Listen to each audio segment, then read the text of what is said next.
Assalamualaikum warahmatullahi wabarakatuh. Perkenalkan, nama saya Azhara Zarufa Wijaya dari SMA Islam Al-Azhar 7 Solo Baru, kelas 10 MIPA.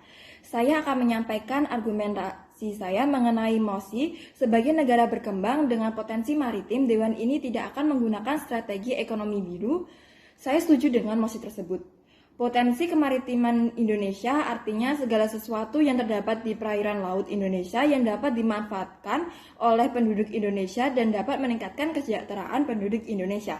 Dan Blue Economy merupakan konsep optimalisasi sumber daya perairan yang bertujuan untuk meningkatkan pertumbuhan ekonomi melalui berbagai kegiatan yang inovatif dan kreatif dengan tetap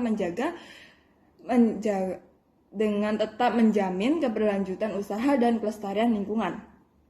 Kenapa strategi ekonomi biru tidak layak dijalankan? Karena ada hal negatif yang melatar belakangi penggunaan ekonomi biru tidak dapat dilanjutkan. Pesona flora dan fauna di bawah laut di satu sisi dapat membuat wisatawan bahagia, relaks, dan fresh. Namun di sisi lain keindahan wisata bawah laut dan berbagai biota laut dan keragaman hayatinya sangat potensi terancam. Keberadaannya atau mungkin akan mengalami kepunahan yang diakibatkan oleh eksploitasi yang sangat berlebihan dan tidak bertanggung jawab dalam industri kepariwisataan. Fenomena seperti ini tentu saja akan mengganggu keberlangsungan para pariwisata, khususnya wisata bawah laut serta laut dengan keanekaragaman hayatinya kehilangan baku mutu dan fungsinya.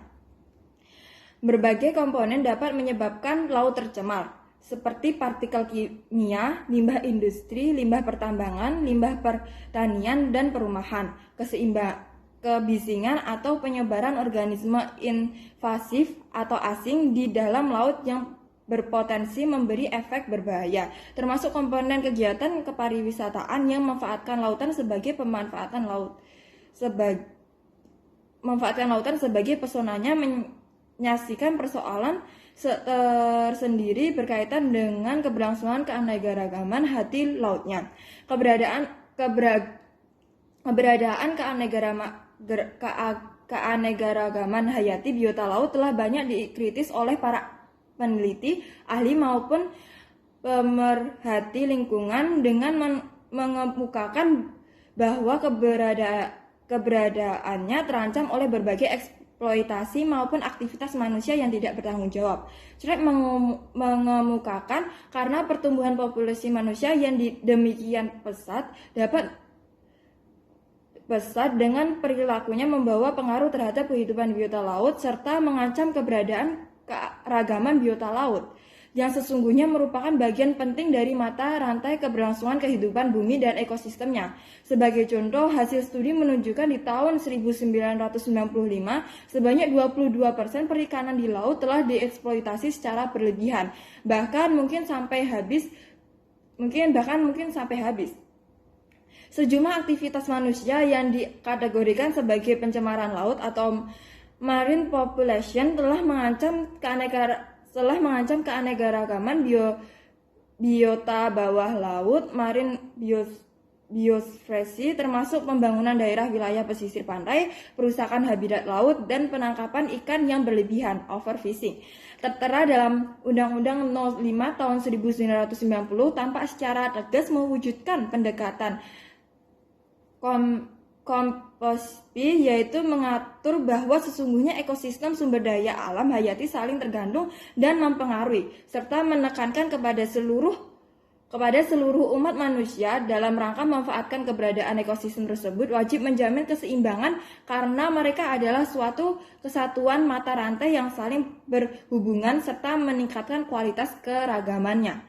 Keprihatinan terhadap ekosistem biota laut yang semakin terancam juga secara eksplisit dikemukakan dalam bagian menimbang huruf C UU 05 tahun 1994 tentang pengesahan CBD yang menentukan bahwa keanekaragaman hayati sedang mengalami pengurangan dan kehilangan yang nyata karena kegiatan tertentu manusia yang menimbulkan terganggunya keseimbangan sistem kehidupan di bumi yang pada gilirannya akan mengganggu keberlangsungan kehidupan manusia sendiri. Sebagai negara maritim, Indonesia tidak boleh secara gegabah membuka strategi ekonomi biru yang berdampak sangat membahayakan bagi keberlangsungan sumber daya alam di laut. Terlebih ekonomi di Indonesia saat ini sudah meluas ke arah ekonomi non-maritim, seperti pembukaan perusahaan di luar jangkauan kemaritiman, dan di Indonesia saat ini juga sudah lebih membaik dalam bidang ekonomi SDA yang berada di darat.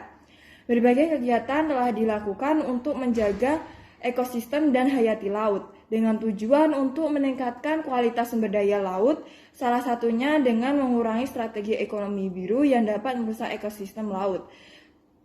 Menurut argumen yang telah saya paparkan mengenai MOSI sebagai negara berkembang dengan potensi maritim, Dewan ini tidak akan menggunakan strategi ekonomi biru. Saya setuju dengan mosi tersebut dikarenakan dampak yang terjadi bila strategi ekonomi terus berlangsung akan sangat membahayakan dan merusak ekosistem biota laut. Sekian argumen dari saya. Wassalamualaikum warahmatullahi wabarakatuh.